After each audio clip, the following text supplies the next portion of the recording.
Okay, well, it looks like the logins have mostly converged. So good morning, everybody. It's good to see you again. I have, after a very long delay, finally returned to you grades from the previous homework assignment. My very sincere apologies for having gotten so behind. I know that this is not fair to you guys, and that sort of feeds into the rest of the discussion that we need to have about the rest of the semester. So before we dive into quantum mechanics, we've got a significant amount of housekeeping to discuss. So I would like to quickly recap how the homework went. I know that was so long ago, you probably don't even remember what was on it. So let me share screen for a moment. Okay. All right, so the solutions are now posted on Canvas, so you should be able to go take a look. Overall, the entire class did very well on this homework. The average was a 91% or something like this, and that includes some people whose grades were lower because they didn't complete every part of the assignment. So I think everyone did very well. The first problem on basic properties of unitary and Hermitian matrices, everyone handled pretty well. Some people did not fully answer part B. They calculated the commutator, they saw that it was not Hermitian, but they did not identify that it is in fact anti-Hermitian. So that was a small mistake that was pretty common. The rest of this went pretty well. Overall, people did very well, I think, with the expansion and comparison, showing that for non-commuting operators, when you exponentiate them, that it does not just factorize into a simple product. The easiest way to do this was to series expand, let's say, the left-hand side and the right-hand side to a given finite order and show that they don't agree. The disagreement comes essentially from having a specific ordering in the product where you get 2 omega 1 omega 2 versus when you expand the square, remembering that these guys don't have to commute with each other, you get something different. You've got a term with omega 1 omega 2 and a term with the other ordering. And that non-commutativity is the origin of that non-equality.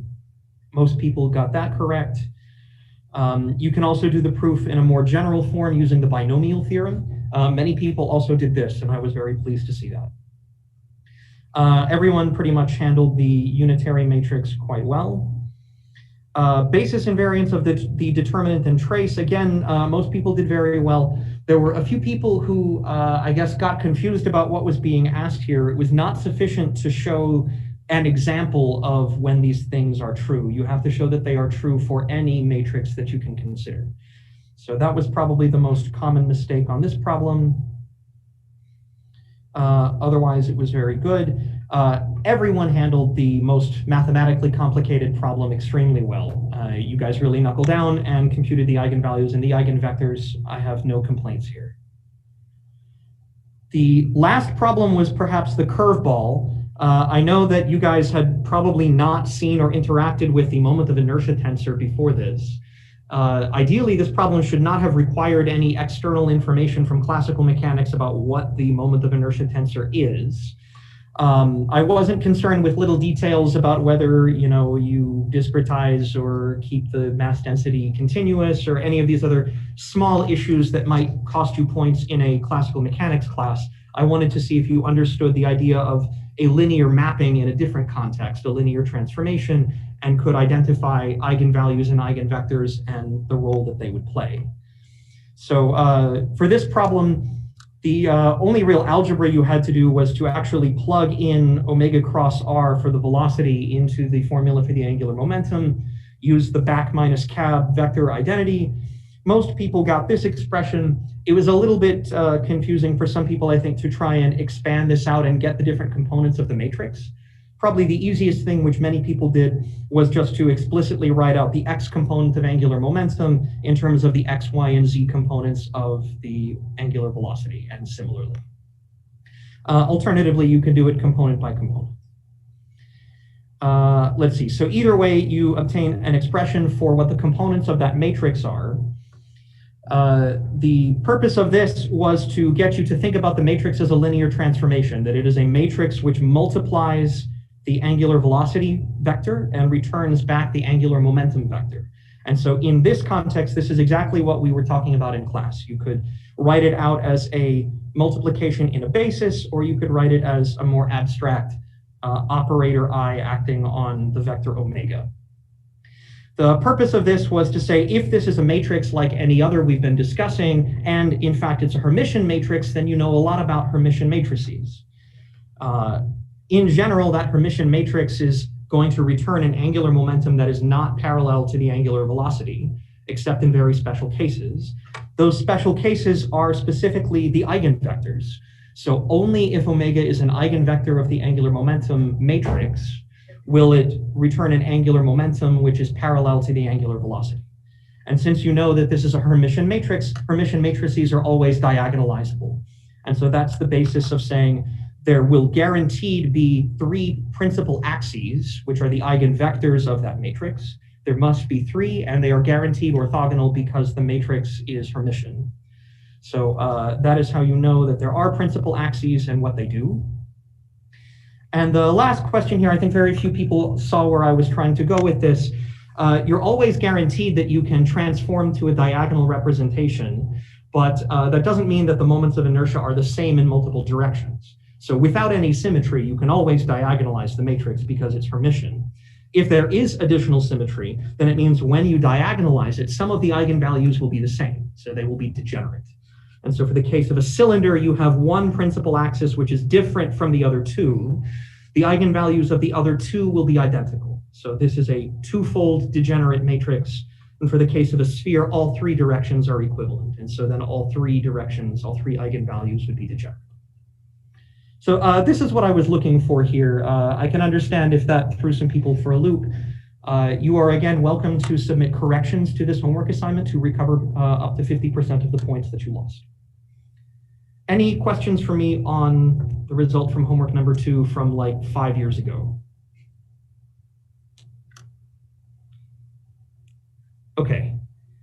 If not, then I think this basically leaves us at the point where we need to talk about what the rest of the semester is going to look like. Because clearly the original plan that I had laid out in the syllabus is not going to fly. We have, I believe, a grand total of 7 lectures remaining, including today, to cover. I think we have a reasonable shot of getting up through the hydrogen atom, which was my primary goal. I think the time that we spent on symmetries will make this discussion of rotations a lot smoother. Instead of needing to build the architecture as we go, we've already discussed it in general. So in terms of lecture material, I think today we will finish up 1D problems, the square well, possibly even one-dimensional scattering. And then on Thursday and then beginning next week, we will discuss the harmonic oscillator. I think, again, the algebra setup will help us there quite a lot. And then we'll move on to rotations. We're going to lose the whole week because of Thanksgivings, so everybody will get a chance to take a break and reset, I hope. And then after 2D rotations, we can do 3D rotations, and that will put us within striking distance of the hydrogen atom. So that is my goal in terms of content by the end of the semester, to cover up through and including the hydrogen atom.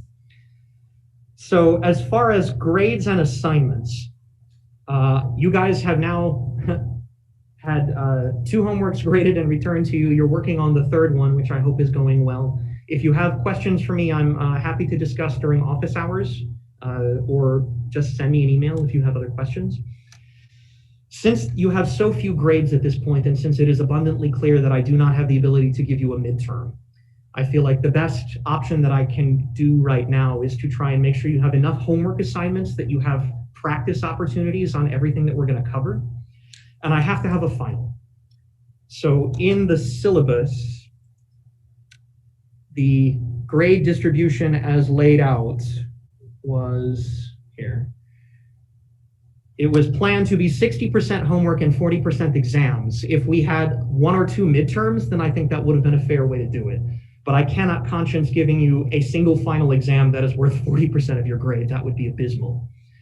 So my proposal is to re-weight each of these things to emphasize the homework. I would like to boost the homework to say 75% and drop the final exam to 25%. I'm not married to those numbers, but I want to decrease that below something that will be a single high stakes test that will completely tank your grade. This is my thought so far. You can see, roughly when I want to assign homeworks to you so that you will have, roughly the amount of time to do them that you had for previous assignments between a week and a half. If I have to make the homework assignments shorter, so be it, as long as you guys have a chance to practice the stuff that we have in class and make sure that you have enough grades at the end of the semester that you have some kind of meaningful average of how things have gone. Schedule won't work. I'm sorry? This schedule won't work. Okay. I need that weekend after finals to grade everything for my class where I'm instructor of record. Okay. Yes. And having us have homework due during finals and then a final after finals are over is an impossible schedule for us to maintain with our GA duties and our other classes. Yes, thank you for bringing that up. I had not factored in you guys also teaching and grading things. Okay. So I'm happy to accept comments, suggestions, whatever you think would be a better way to tweak this. I'm not married to any of this. I just want to make sure you have enough assignments that that no one assignment will, cause you to sink or float. So if you have suggestions that you'd like to offer now, then I'm happy to hear them. If you'd like to send me an email or something offline, we can certainly discuss that as well. But I intended this to be the start of a conversation. Please tell me where I'm off base and where this will not work. Maybe, we could drop one homework assignment and then replace it with the final, like on finals week. If that's possible. I see. So you're saying make it essentially all homeworks and treat the final as one additional homework that might take the place of another homework assignment. Make something like that, yeah. Or replace homework 5 with the take-home final. Do you think that would give you enough grades that it would not be unreasonable? I mean, none of this is reasonable. None of this is fair. And I feel extremely bad for you guys. So maybe if you made it 80-20 and then the homework is the same weight as the final. So we'd have 4 homeworks, which are 80% of the grade. And then that 5th homework / final would be 20. Yeah, that's about the equivalent, I think. Or what happens in upper division classes, or not upper division, PhD level classes, is there are no tests. There's only homework and sometimes a project. This semester I don't have a project in my condensed matter class. I only have homework, so we could be graded only on homeworks. Honestly, I would prefer something like that. So there is precedence in the department to grade us only on homeworks this semester. And, if I have to have something that is called a final, I have no problem doing what Sarah suggested and making it called a final, a take-home final, but is essentially identical in practice to a homework. Okay, thank you guys for the feedback on this. Is there anything else that you want to say now? Otherwise, please send me emails or something and we will continue this and I will come back to you with a revised schedule that is hopefully more reasonable. Okay. Thank you guys very much. Can you send us this schedule? So this is currently posted on Canvas. I should be able to show it to you. I'm sure we can find it. I put it in the important links at the top. Yeah, so it's here, end of semester plan. So I will adjust this based on your feedback and see if we can come to some kind of consensus. My only concern now is being as fair to you guys as reasonably possible given inherently unfair circumstances. Okay, thank you guys for the comments and feedback on this. Do you have any other questions or concerns that you want to raise to me now? I just want to be really clear that I am flexible on due dates. I understand this has been chaos the entire time and I am not one to cast stones, especially this semester. So when assignments are due on Canvas, I will not lock anyone out of the ability to submit it. It will be due on a certain date, but you should always be able to upload it. I have not yet taken a single point off anyone's assignments for being late. I don't think I'm going to end up doing that the rest of the semester. So as long as you can reasonably submit it, I don't care terribly much whether it is on the due date or a little bit thereafter. And I intend to still give you as much opportunity as possible to go back and resubmit corrections so that it is not a single shot hit or miss on any of these things. Okay, thanks very much for that. If there are no other housekeeping items, then let's talk about quantum mechanics.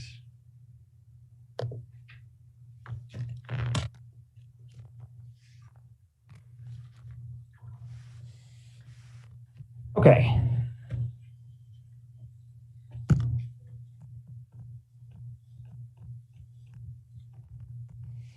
So the last time we were discussing the free particle Hamiltonian,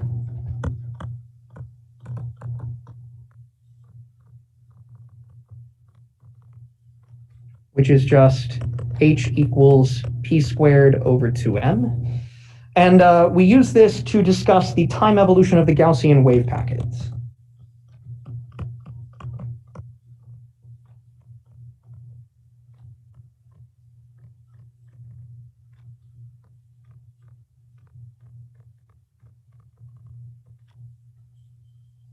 And the main features that we observed was that the mean follows its classical trajectory.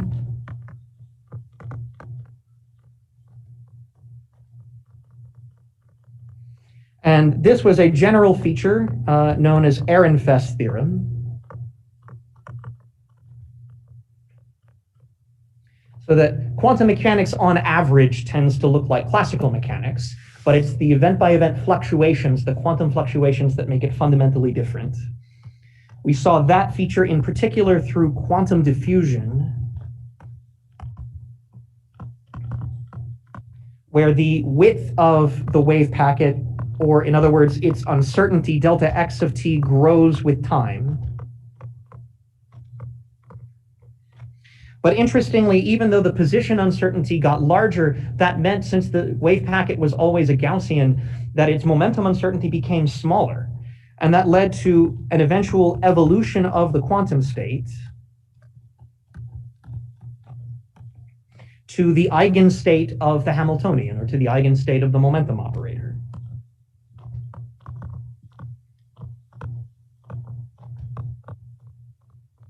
And that led to a Gaussian of zero width and infinite height in momentum space, which is just a delta function centered about the mean. So this was our general discussion of time evolution and the free particle Hamiltonian. So continuing from here, it's only a very small modification to add to the free particle Hamiltonian a constant potential.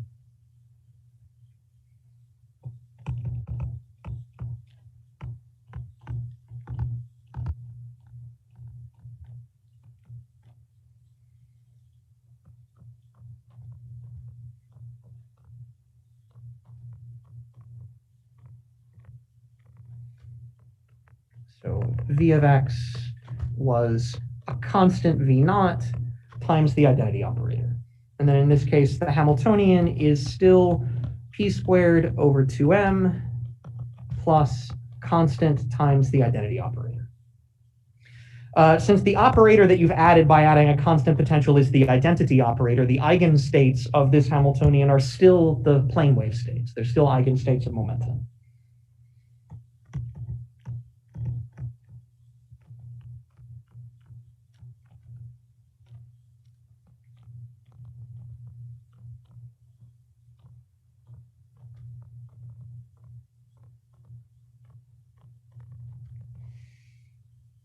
So when one writes down the time-independent Schrodinger equation, H psi equals E psi, where psi is a stationary eigenstate of the Hamiltonian, this is simply p squared over 2m plus v naught times the identity operator, psi. So clearly, the eigenstates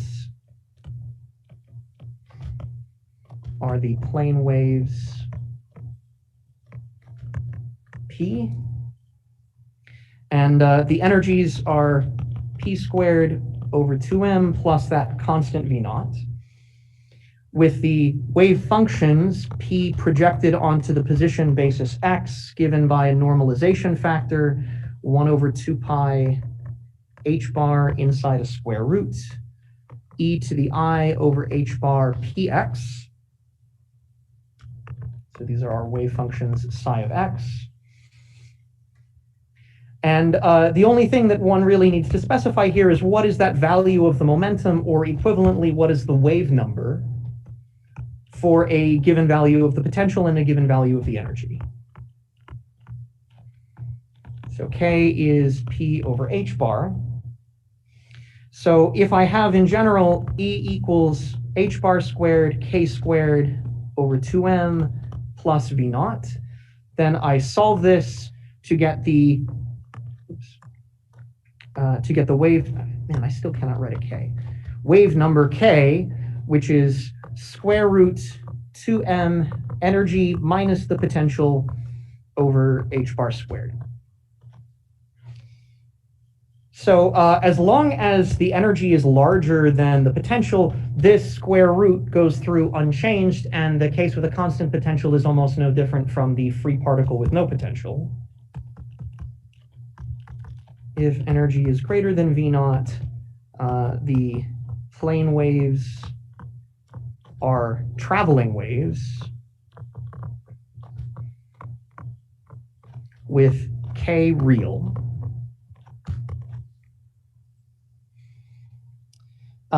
The difference is that if the energy is less than the potential, this is equivalent to saying that the kinetic energy has become negative, which is not something that can happen classically.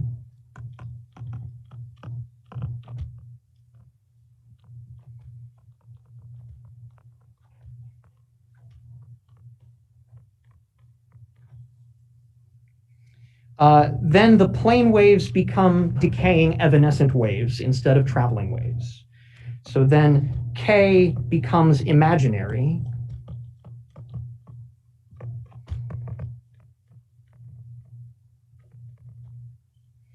So we said k squared equals 2m e minus v naught over h bar squared. If this is negative, then this is negative 2m v naught minus e over h bar squared. And since this number is negative, we can write k squared is negative kappa squared, where kappa is now the real number. Equivalently, we have k equals plus or minus I kappa, with that decay constant kappa being square root 2m v naught minus e over h bar squared. So in this case, the plane wave solutions become decaying waves.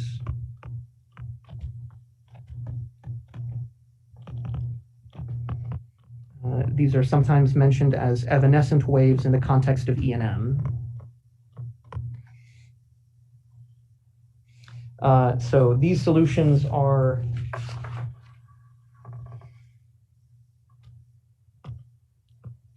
psi x goes like e to the plus or minus kappa x, something which is exponentially decaying either as x goes to positive infinity or x goes to negative infinity.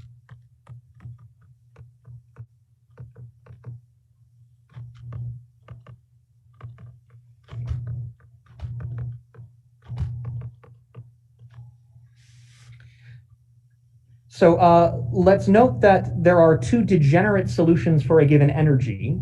Since the energy only depends on k squared, both positive k and negative k will have the same energy. These two states are related just by reflecting the momentum or equivalently reflecting the position. That is known as parity symmetry. Unlike the other symmetries we've discussed that were continuous, this is just a discrete mirror symmetry.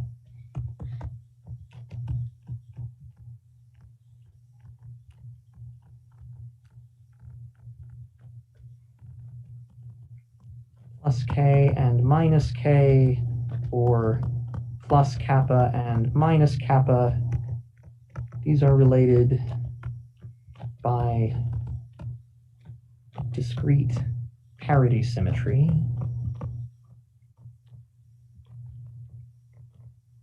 Mirror reflection. Okay. So the general solution that we find then is that for energy greater than the potential, the wave function psi of x is some linear combination a e to the I kx plus b e to the minus I kx.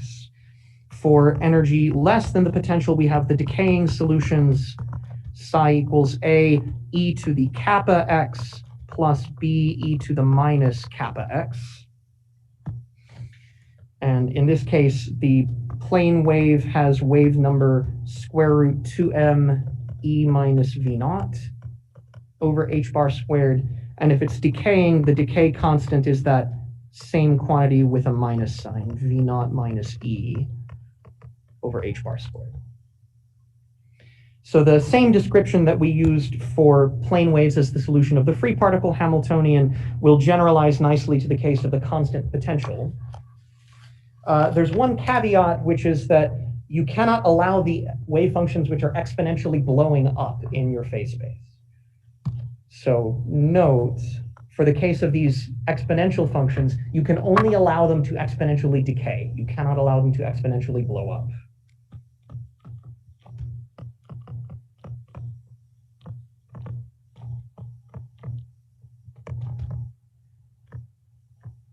So you can have e to the positive kappa x as x goes to minus infinity, that is decaying as x goes to negative infinity, or you can have e to the minus kappa x as x goes to plus infinity, but not the other way around. The reason is that those wave functions blow up so fast they are not normalizable. So they do not belong to our Hilbert space. They are not part of the vector space, because you cannot construct a dot product for something that blows up so fast towards infinity.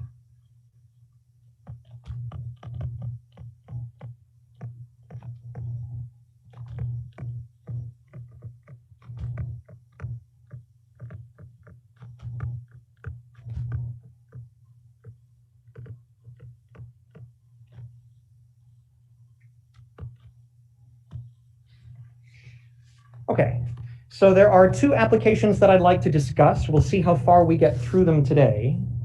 The first one is the standard square well potential.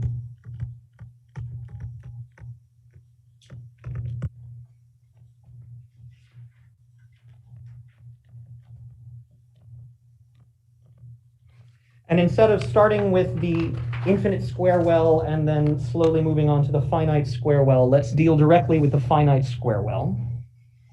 So let's consider a potential which is v of x versus x, which is some constant value v naught for negative values of x. It drops to 0 at the origin, and then after some finite length L, jumps back up. So you have some confining potential that wants to trap wave functions inside it. So the potential is v of x equals v naught for x less than 0 is equal to 0 for x less than L but greater than 0, and it is again equal to v naught for x greater than L.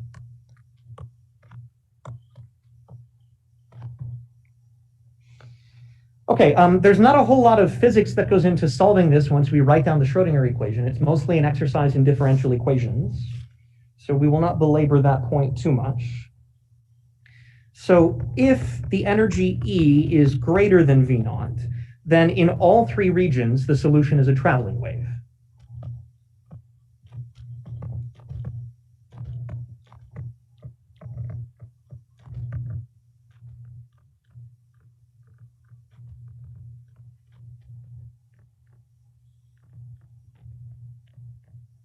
That is K real. So we can write down the general solution then. Psi of x equals, we have some normalization constant a e to the I k1x plus b e to the minus I k1x for x less than 0, c e to the I k2x plus d e to the minus I k2x for x less than L but greater than 0, and e to the I k1x plus f e to the minus I k1x for x greater than L, where these k values are just determined by the energy compared to the potential. So there are only two different values. Since the potential is at V naught in both region 1 and region 3, we have one wave number here, and we can potentially have a different wave number here in the middle. So we already have the expressions for what these wave numbers are. K1 is that reduced value, so it is 2m energy minus the potential divided by h bar squared, and K2 is the full kinetic energy of the particle because the potential is 0.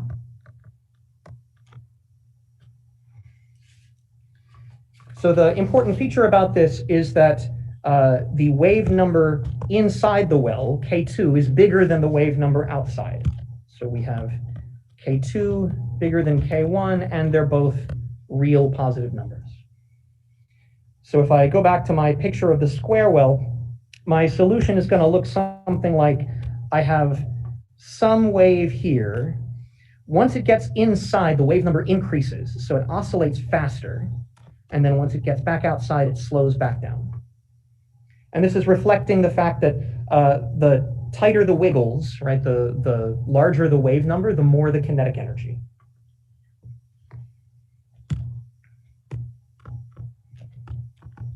More kinetic energy equals more wiggles. Larger wave number.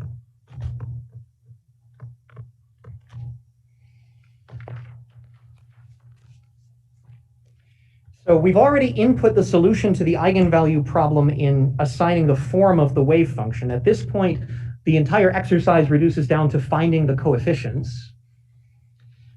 There's one point to note, which is that since the Schrödinger equation is a first-order equation, when you integrate it, that enforces conditions of continuity and differentiability. So,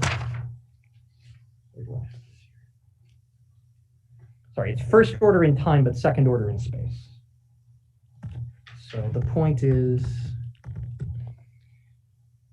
the time-independent Schrödinger equation, which in this case was minus h bar squared over 2m d squared psi dx squared plus v of x psi of x equals e psi of x. If I express this in terms of the derivative, solve it for the left-hand side. So on the right-hand side, I have 2m e minus v of x over h bar squared with a minus sign psi of x. So essentially, solving the Schrödinger equation is going to take whatever you have for the potential and integrate it. There are two derivatives on the left-hand side, and that means whatever structure there is in your potential is going to get smoothed out. In particular, if your potential is smooth, then the wave function will be smooth. But even for cases where your potential is discontinuous, it has this jump at the edge of the well, that discontinuity is going to get integrated twice. And integrating it twice is going to make it continuous in the first place and then differentiable in the second place. So integration smooths out jumps in v of x. So let me mention two specific cases that will be of use to you. If v of x possesses finite jump discontinuities,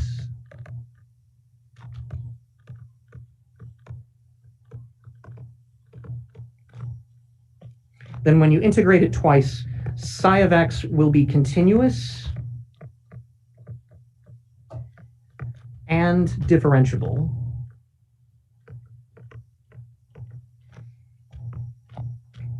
The other case is if there is an infinite jump discontinuity.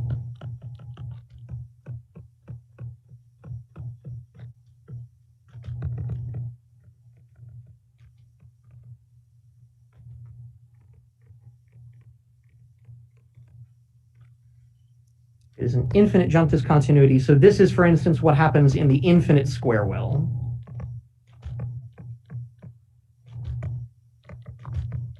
V naught going to infinity, or a delta function potential, which is something you might see on a future homework assignment.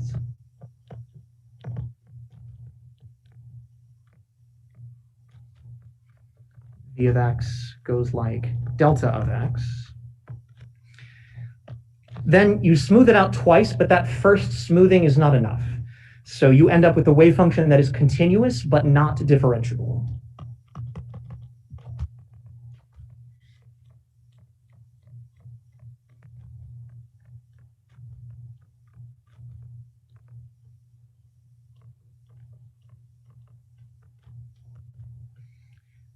Most of the time, you're going to be living in this world where your wave function is going to be both continuous and differentiable.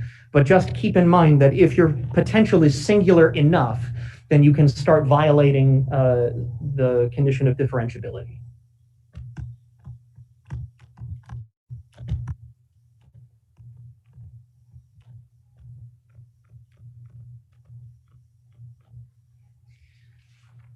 Okay. So these two conditions of continuity and differentiability are the only things left that we need to enforce to find relations that determine these overall coefficients. So there are two jumps in the potential. There are jumps at x equals 0, and there are jumps at x equals L. From demanding continuity, I get A plus B equals C plus D. Maybe let me copy the wave function so we can discuss this. Down here. Yeah, so if I just set x equal to 0 and I require this line equal to that line, I get my continuity condition. Similarly, continuity at the other edge, x equals L. Now this is going to give me something that depends on where L is. So I'm going to have C e to the I k2L plus d e to the minus I k2L equals e to the I k1L plus f e to the minus I k1L. For differentiability, I first take a derivative and then set the conditions equal. So for the first case, I'm going to get ik times the first term when I differentiate it, and minus ik from the second term when I differentiate it, and then I'll set x equal to 0.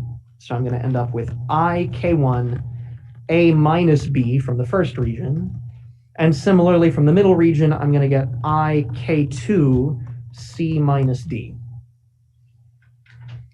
And from the last condition, I'm going to get ik2 c e to the I k2L minus d e to the minus I k2L equals I k1 e to the I k1L minus f e to the minus I k1L. Okay, so in the spirit of what the chair of my undergrad department liked to call Italian mathematics, let's determine how many constraints we have and how many unknowns there are to figure out how solvable the problem is. So there are 6 unknowns. A, B, C, D, E, and F, and we have 4 constraints.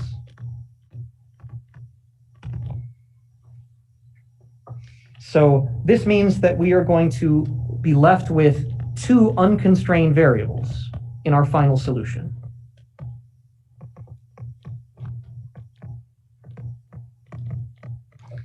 And that's reasonable to expect. So this is similar to what we had for the solution of the free particle in the first place, when we had psi of x equals a e to the I kx plus b e to the minus I kx.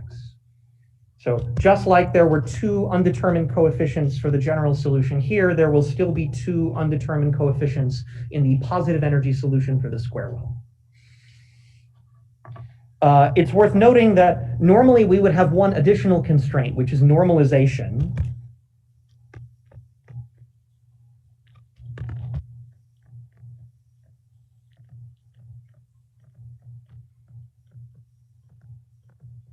We would try to take a wave function and normalize it so that its magnitude is 1.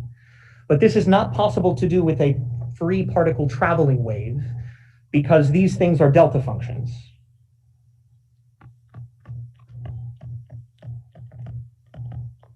not possible for a traveling wave solution.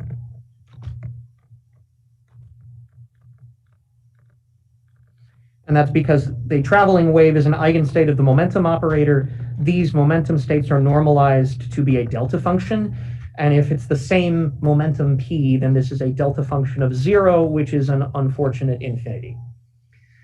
So we don't have a controlled way to normalize these wave functions. There are ways around this, but I just want to emphasize that when we do the negative energy solutions or the bound states, we will have a valuable normalization condition.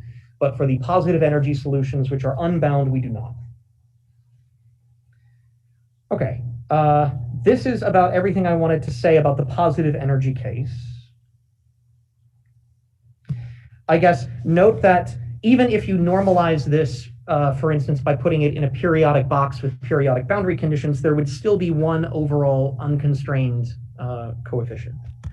So the fact that you have more variables than you need means that your energy is continuous. The energy is not quantized for the unbound states. Let me say it this way. No extra constraint condition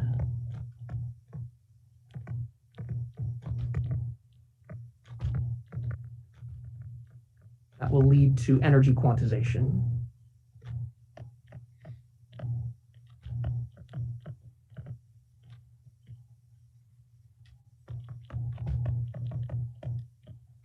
So the energy spectrum is continuous. And that's just like the free particle.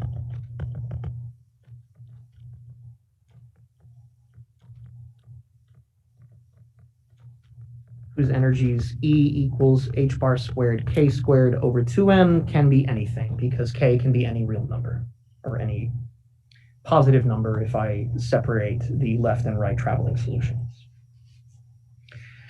Okay, the real exercise comes from considering the bound states. If the energy is less than the potential, then the traveling waves in regions 1 and 3 are replaced by decaying waves. So my general solution then looks like A e to the kappa x plus B e to the minus kappa x, C e to the I kx plus D e to the minus I kx, E times e to the kappa x plus F e to the minus kappa x. So this is for x less than 0 all the way down to negative infinity. This one is for x less than L but greater than 0. This one is for x bigger than L all the way up to positive infinity. And the wave numbers associated with both the decaying and traveling waves, I guess I don't need that one anymore, are k is square root 2me over h bar squared. Inside the well, you have the full kinetic energy of the particle. Outside, the kinetic energy is negative, and it decays as 2m v naught minus e over h bar squared. So because of this, we have to throw out some of these exponentially dying solutions because they are only allowed to exponentially decay and not exponentially blow up.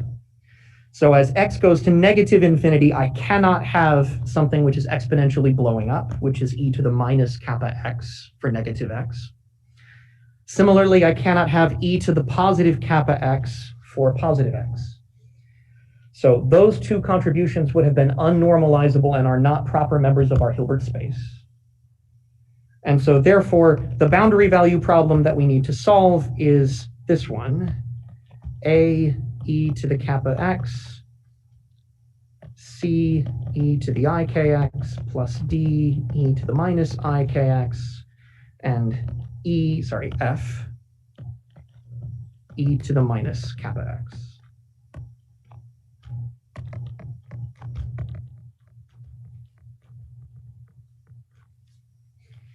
So now, if I count my constraints and I count my number of free variables, we have 4 unknowns.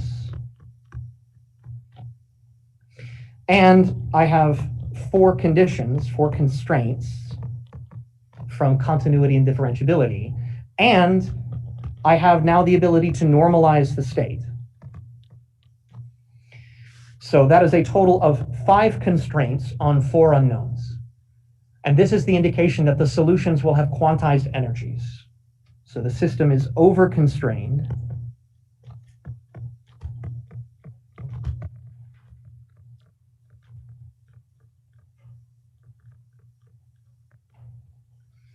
And so not all values of kappa and k can work. Equivalently, not all values of the energy E. Only certain values will be consistent with the Schrodinger equation.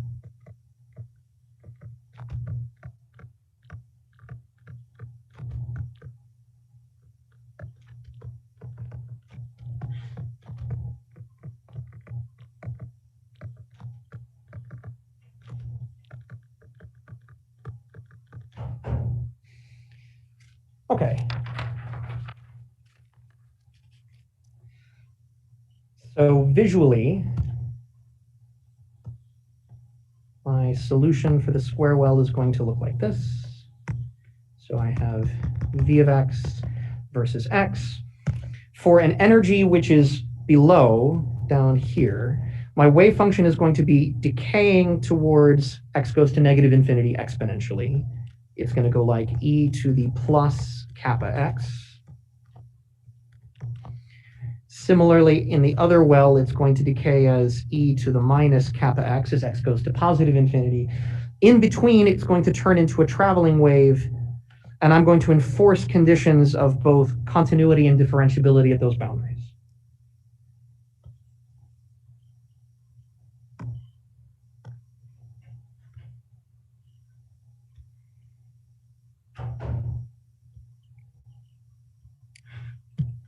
Okay, so my 4 constraints are at x equals 0.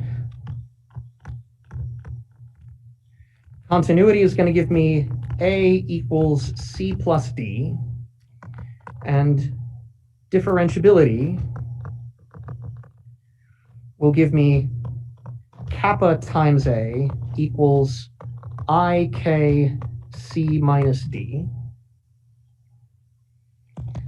At x equals L, continuity gives me C e to the IKL plus D e to the minus IKL equals F e to the minus kappa L.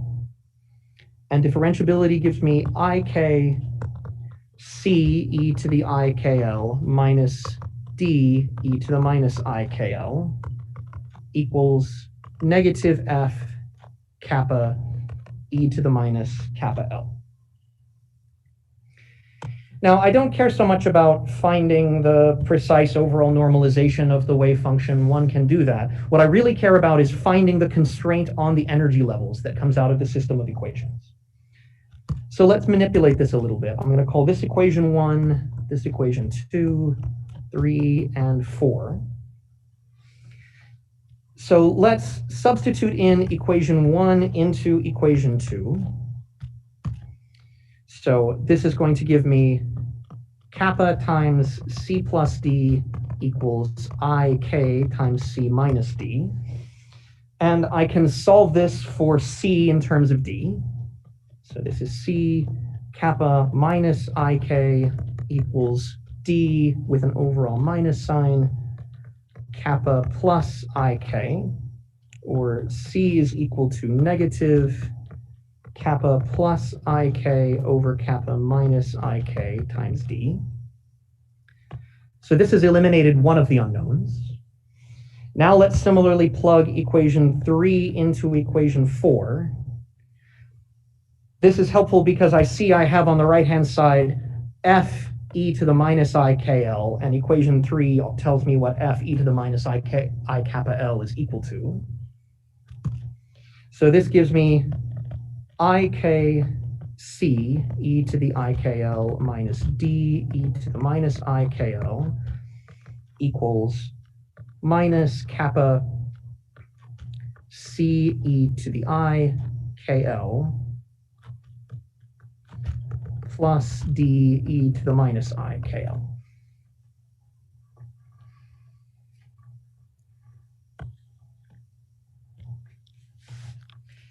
Okay, so let's massage this a little bit. So if I group the terms containing C, then on the left-hand side, I have ik e to the ikl, and coming from the right side, I have plus kappa e to the ikl.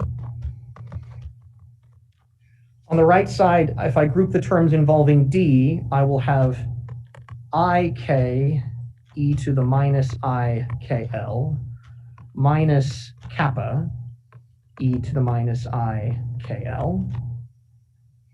So this is C ik plus kappa e to the ikl equals negative D kappa minus ik e to the minus ikl. Okay, and now let's plug in the constraint found before. If I call this equation 5, and now I plug in equation 5 to eliminate C, then what I have is minus kappa plus ik squared over kappa minus ik times D e to the ikl. On the right-hand side, I have minus D kappa minus ik e to the minus ikl. And now we see where the magic is happening, because that coefficient D drops out entirely. So the constraint that remains is a constraint on the energy levels. It is a constraint on the allowed values of K and kappa, not a constraint on the values of the coefficients themselves. So I can rearrange this to write it as kappa plus ik squared e to the minus ikl. Let's even cancel that pesky minus sign, equals kappa minus ik squared. Sorry, this was e to the plus ikl on the left side, e to the minus ikl on the right side. Okay, this is our constraint on the energy. We just need to figure out what it's telling us. It's helpful to remember that this is a complex valued equation. So when I have complex number on the left equals complex number on the right, this is constraining both its real and imaginary parts.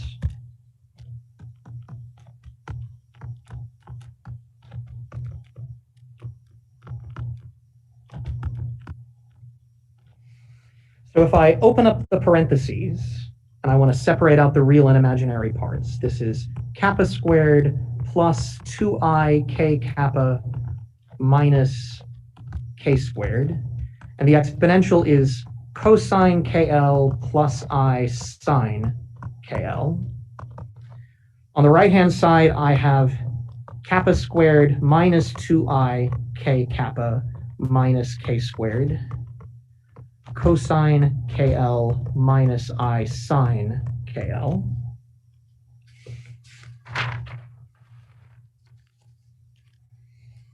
So let's completely separate the real and the imaginary parts by foiling out the parentheses. For the real part, I have kappa squared minus k squared times cosine kl, as well as 2i k kappa sine kl. Sorry. That's the real part. For the imaginary part, I have the cross terms plus I. So I have 2k kappa cosine kl plus kappa squared minus k squared sine kl. And on the right-hand side, I have the real part, kappa squared minus k squared cosine kl minus 2i k kappa, sorry, I keep putting that I there, minus 2k kappa sine kl plus I times minus 2k kappa cosine kl minus kappa squared minus k squared sine kl. And when I compare the left and the right-hand sides, I see that the real parts are equal, so I can cancel them out. The imaginary parts are also identical up to a sign. So if you like, this is 2I times 2k kappa cosine KL plus kappa squared minus k squared sine KL equals 0.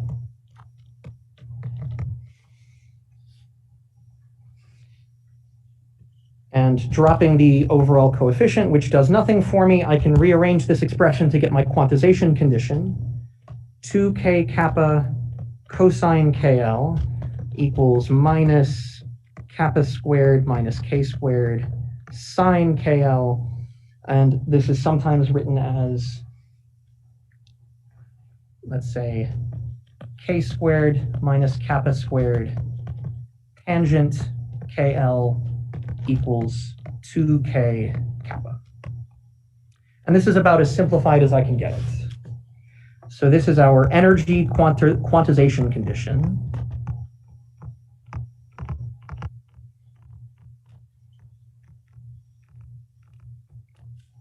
And this is not an equation that you can just solve. This is a transcendental equation because I have a non-algebraic function like tangent on one side, and I have algebraic expressions like 2k kappa on the right-hand side. So you will never be able to solve this thing by hand.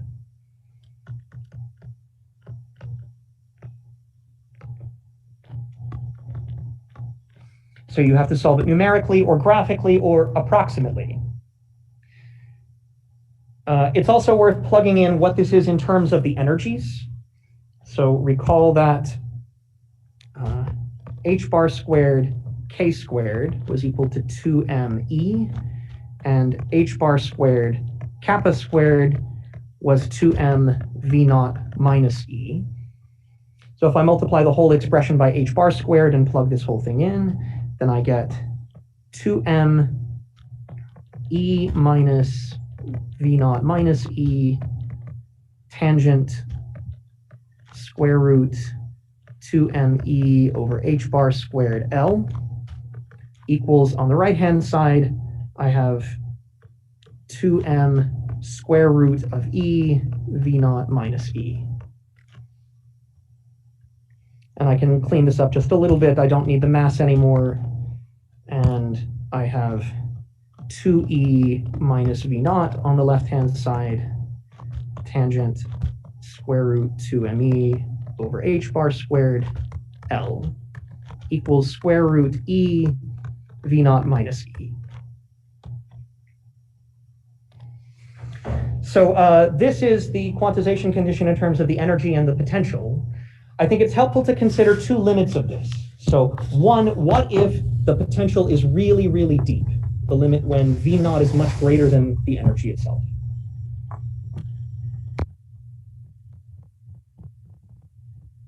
Consider two simplifying limits.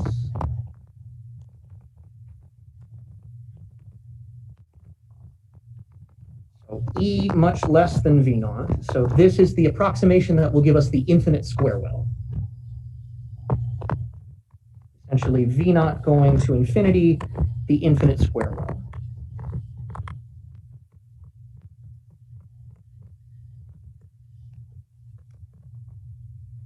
So if I take this expression, you can do a more sophisticated way of reckoning the orders of magnitude, but it doesn't change the fact that V naught is going to infinity differently on the left-hand side and on the right-hand side. If V naught is much greater than the energy, then I can neglect energy compared to V naught. I would normally do a more careful power counting of this, except it is irreconcilable to match the left-hand side to the right-hand side unless the tangent is equal to 0. So this term is growing linearly with V naught. The right-hand side is growing slower. This one is growing proportional to square root of V naught. So do a careful power counting of V naught over E, or let's say E over V naught much less than 1, and you work things to order E over V naught to the first power. it doesn't matter what all of these corrections look like. They're starting at unequal starting points. And so this left-hand side is going to infinity so fast that the right-hand side can't catch up. So there is only a solution to this if this tangent is equal to 0 within this accuracy.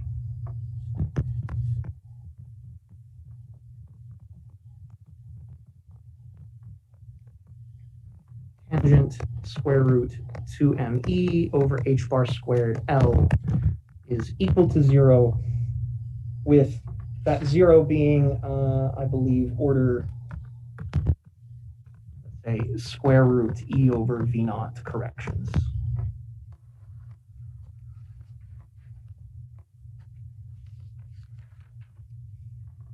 And so this gives us the standard energy levels of the infinite square well. So if the tangent is equal to 0, that only happens when the sine is equal to 0. That only happens when the angle theta, 2me over h bar squared L, is equal to n pi. Sine theta is 0 at 0, and it's 0 at pi, and every integer multiple of pi. So this gives me a constraint on the wave number, or equivalently a constraint on the energies. So if my wave number is k square root 2me over h bar squared, then my constraint is k equals, or kl equals n pi, k equals n pi over L. And therefore the energies are equal to h bar squared k squared over 2m, which is h bar squared pi squared over 2m L squared times the integer n squared. So this is the standard solution to the infinite square well.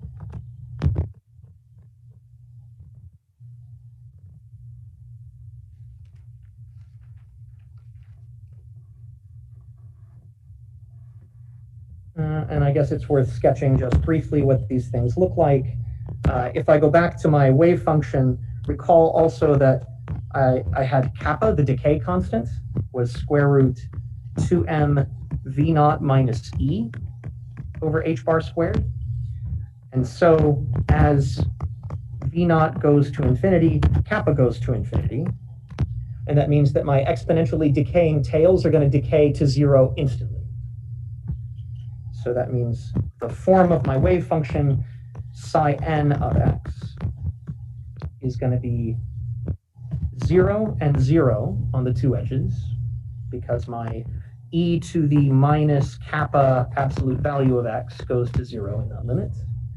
In between, I had c e to the I k x plus d e to the minus I k x. But I already had a relationship between c and d. If I scroll back here,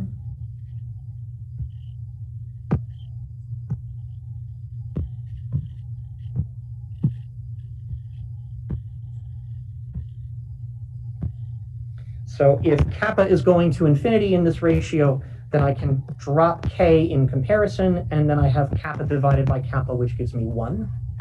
So in this e much less than v naught limit, I get c equals minus d. And that means in this middle region, this is 2 times d times sine of kx.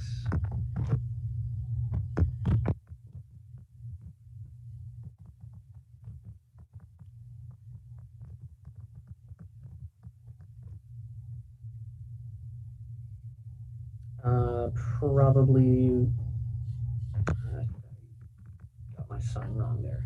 Yeah, I need I sine minus I negative sine. Okay, yes, so this gives you the standard sine function solutions with some overall normalization constant that you can fix at the end of the day. I'm not too worried about that. And that gives you the standard infinite square well picture.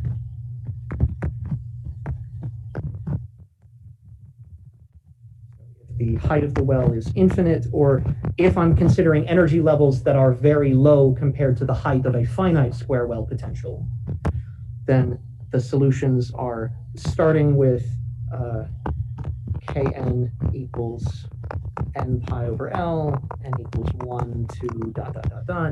I could have n equals 0, but if n equals 0, there is no wave function there. So that's sort of, I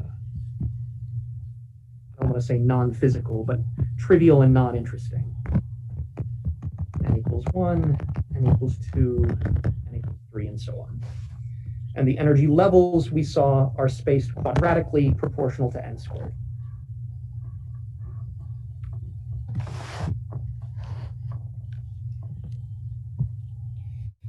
Okay, there are a couple of other points that can be made here. I don't think I'm going to spend the time to go through them in detail. You can also consider the limit of a shallow well.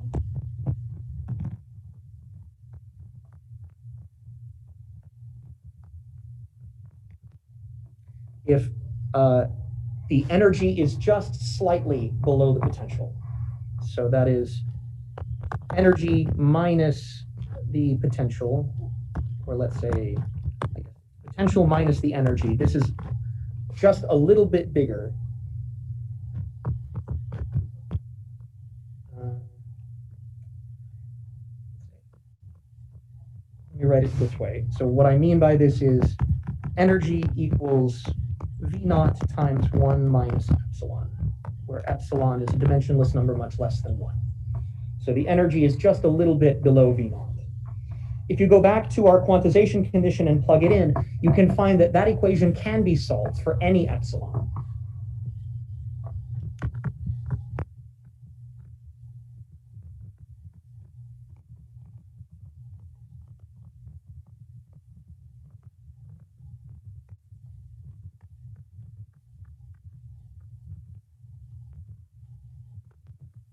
So I work out the algebra for this in the notes, but if I work to order epsilon,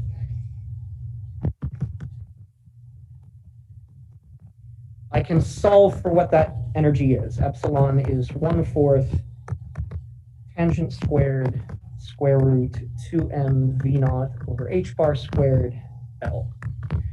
So that means that it is possible to find a bound state solution for any even tiny well. It doesn't matter how weakly binding the potential well is, it's always possible to trap a particle inside in one dimension. So this is the statement that there is always at least one bound state.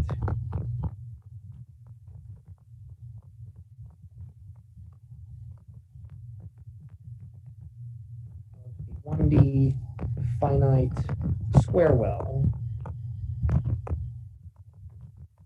no matter how shallow the potential.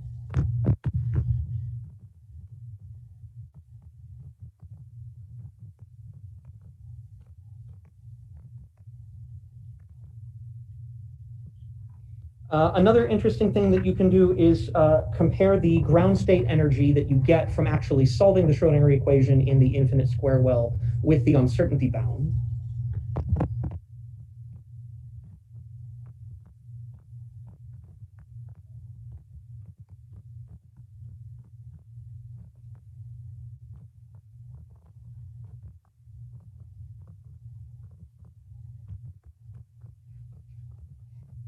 So we found that the energy of the ground state was the one that you get when you plug in n equals 1. That was h bar squared pi squared over 2m L squared.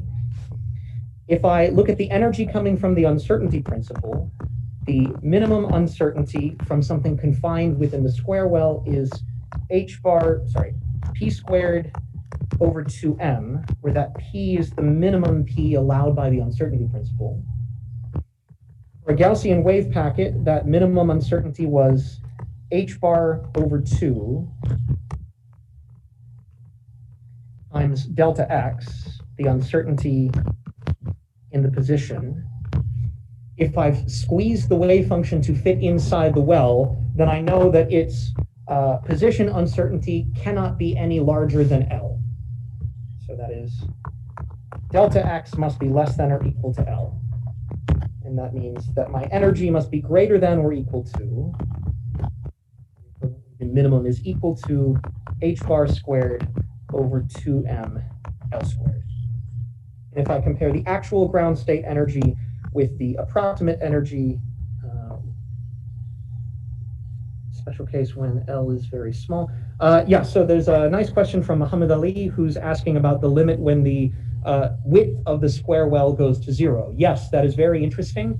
It is most interesting in the case when the width goes to 0 and the depth goes to infinity. Then you are generating a delta function square well. And that is a case which is nicely solvable that I'm thinking about giving you guys for a homework assignment. Okay, so the point that I was driving at here was that the energy of the ground state is equal to pi squared times the minimum energy allowed from the uncertainty principle. So this is about an order of magnitude greater than the minimum energy allowed if the wave packet were a Gaussian. So you see that because you have squeezed the tail of something so that it is now cut off rigidly at the boundary, instead of allowing something to smoothly decay out like this, you have increased the minimum energy compared to what it would have been for a Gaussian by an order of magnitude.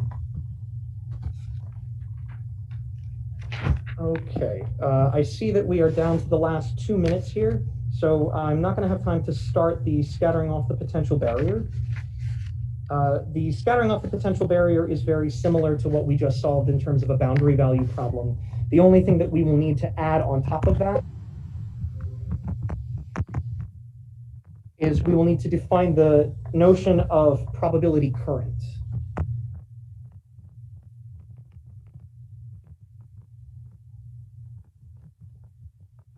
And that probability current will allow us to define what we mean by the reflection and transmission coefficients, which are the probability to reflect or the probability to transmit a plane wave past the barrier.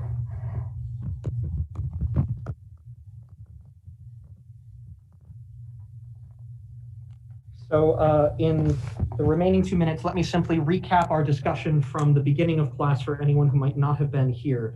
We had a lot of housekeeping business to go over. We had discussed how to fairly re-weight the assignments. My original proposal was to make the homework 75% and the exams 25%. A counter proposal that I heard from the class was perhaps 80-20, maybe with 4 homework assignments and a take-home exam that is basically equivalent to the 5th homework assignment. I think that sounds pretty reasonable to me. The timeline that I have in mind for the rest of the semester in the remaining now 6 lectures that we have is to give you guys a new homework assignment by the end of this week so that you can work on that next week and then either turn it in before you take Thanksgiving break or think about it some more over Thanksgiving and give it to me when you come back. And then 1 more homework assignment, potentially in the form of the final sometime after Thanksgiving. So if there are any other questions, comments, or concerns, I'm happy to listen to those now, or we can discuss offline. Otherwise, thank you guys for your time, and we will continue on Thursday.